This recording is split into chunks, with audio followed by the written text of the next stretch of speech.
Many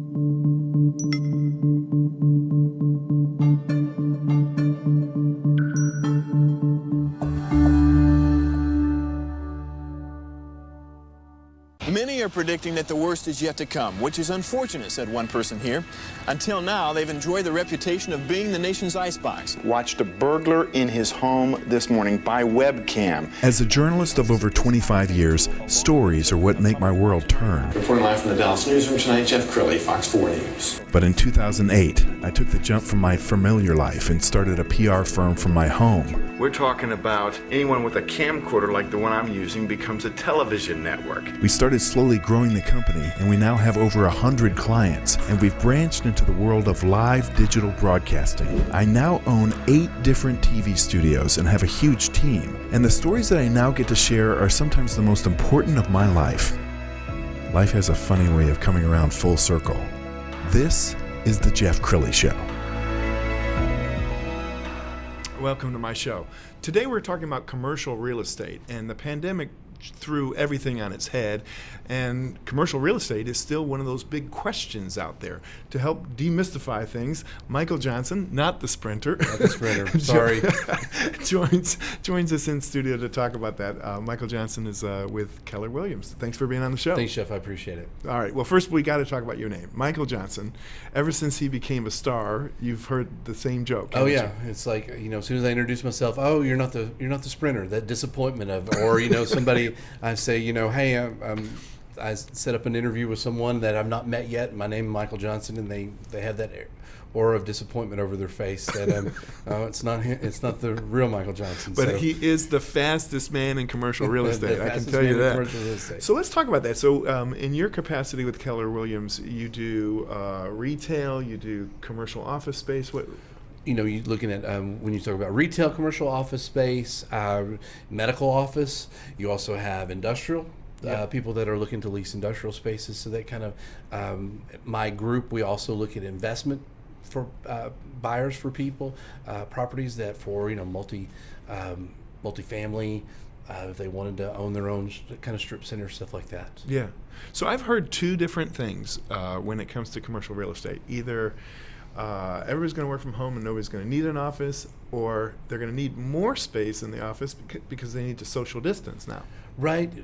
We haven't seen that shake out just yet because, when you talk about a lease, leases can be anywhere from 5 to 10, maybe 15 years. So that lease kind of now is holding the companies in what their space is now.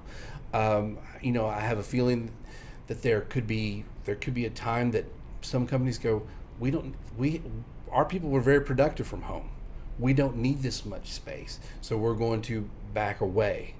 I think that'll be, my opinion, I think that'll be kind of a cursory move. Mm-hmm. I think the human nature, some of us don't like to work from home.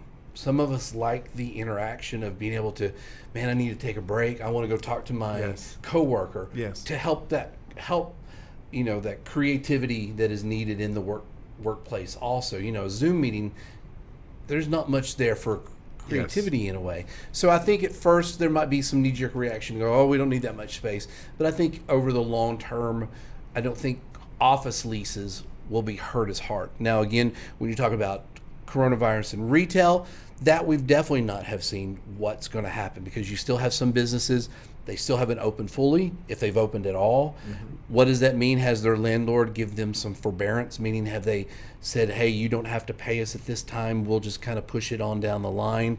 And definitely in restaurants.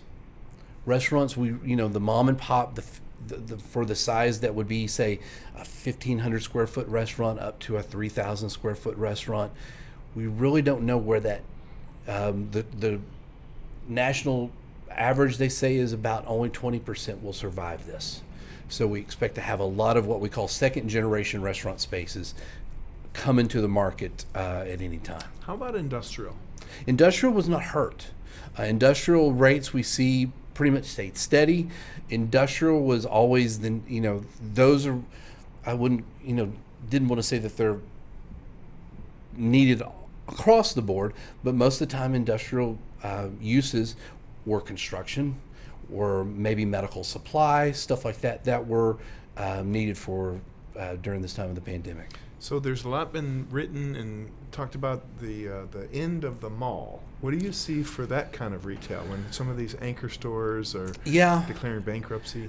That, I don't do a lot of mall leasing, but I've read different articles that the mall has been on its decline. They've been riding for a long time, but yet where I live in it's kind of the North Dallas, when you're going into, say, Frisco, Prosper, Salina, there are developments that more look like Legacy West, which is not necessarily a mall, but it is a very close contained retail, office, residential, very much a multi-use. So the mall that we're thinking of, that we grew up in to be able to go and skate, skate or have an arcade or anything like that, that could be going away, just because that is a very risky venture. But something like a Legacy West is kind of what we're seeing, the kind of it thing to develop. Tell me, what kind of clients do you like to work with? Are they mostly small business owners? Mostly I do work with small businesses. These are people who either